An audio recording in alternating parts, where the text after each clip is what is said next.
बिहार विधानसभा चुनाव संपन्न होने, मंत्रिमंडल का गठन होने और अब बिहार में सियासी समीकरण बैलेंस होने के बाद जिस पद को लेकर सबसे ज्यादा चर्चा है वो पद है बिहार विधानसभा के अध्यक्ष का।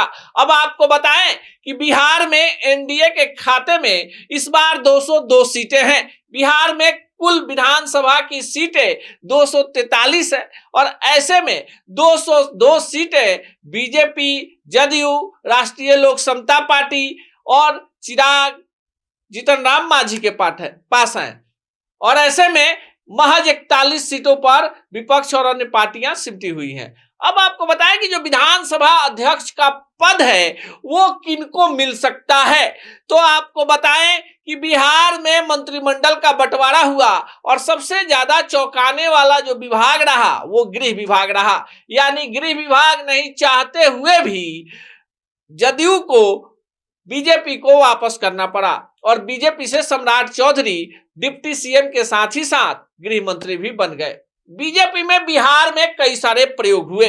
जिन नाम को लेकर चर्चा थी कि उनका डिप्टी सीएम का पोस्ट कट सकता है, वो नाम था विजय कुमार सिन्हा का।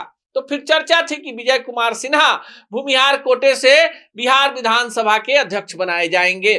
पिछली बार विजय कुमार सिन्हा को यानी 2020 में पहले बिहार विधानसभा का अध्यक्ष बनाया गया था और सदन की कार्रवाई भी उन्होंने काफी बढ़िया चलाई। बीच में जब महागठबंधन और जदयू की सरकार बनी तो अवध बिहारी चौधरी आरजेडी कोटे से विधानसभा के अध्यक्ष बने। फिर जब नीतीश कुमार बीजेपी के साथ आए तो वरिष्ठ सदस्य नंदकिशोर यादव को बिहार विधानसभा का अध्यक्ष बनाया गया। तो इस बार जिस चेहरे की चर्चा सबसे ज्यादा वो चेहरा है प्रेम कुमार का। प्रेम कुमार गया टाउन से बीजेपी के टिकट पर रिकॉर्ड समय से चुनाव जीतते आ रहे हैं। पिछली सरकार में वन, पर्यावरण और बाद में कृषि विभाग की जिम्मेवारी थी। प्रेम कुमार पुराने भाजपाई हैं, पार्टी के दिग्गज नेता हैं, नेता प्रतिपक्ष रह चुके हैं और उन्हें बिहार कैबिनेट में इस बार स्थान नहीं दिया गया है।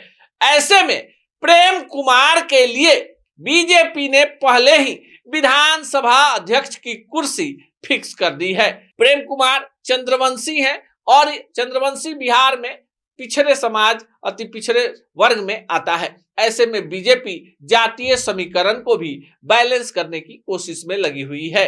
आपको बताएं कि जदयू खेमे से भी विधानसभा अध्यक्ष के पद को लेकर अंदर से कई सारी चर्चा थी, पर अब खबर है कि मंत्रिमंडल में विभागों के बंटवारे के पहले ही संजय झा और ललन सिंह की बुलाहट अमित शाह के दरबार में इसीलिए हुई थी कि सरकार के गठन के पहले ही तमाम पद और कीलकाटों को दुरुस्त कर लिया जाए। और ऐसे में गया टाउन वाले विधायक प्रेम कुमार इस बार विधानसभा अध्यक्ष के एनडीए के तरफ से इकलौते दावेदार हैं और उनके विधानसभा अध्यक्ष बनने में कोई किंतु परंतु नहीं है। पर जिस तरह से इस बार बिहार में कई सारे मंत्रियों को चुनाव जीतने के बावजूद नई सरकार में स्थान नहीं मिला है, तब तक जब तक कि विधानसभा अध्यक्ष के पद पर किसी चेहरे की फाइनली नियुक्ति नहीं हो जाती, कुछ भी संभावनाएं समाप्त नहीं होती, क्योंकि राजनीति में संभावनाओं का खेल चलता रहता है और इसी संभावनाओं के खेल के बीच में बिहार विधानसभा के अध्यक्ष का पद अब बीजेपी के खेमे में जाता हुआ दिख रहा है। सियासत की खबरों से लेकर बिहार के चप्पे चप्पे तक हमारी टीम की ये कोशिश होती है कि हम खबरों को सिर्फ बिकाऊ खबरों के रूप में नहीं, आम जनमानस से जुड़ी खबरों के रूप में भी आप तक लेकर आए।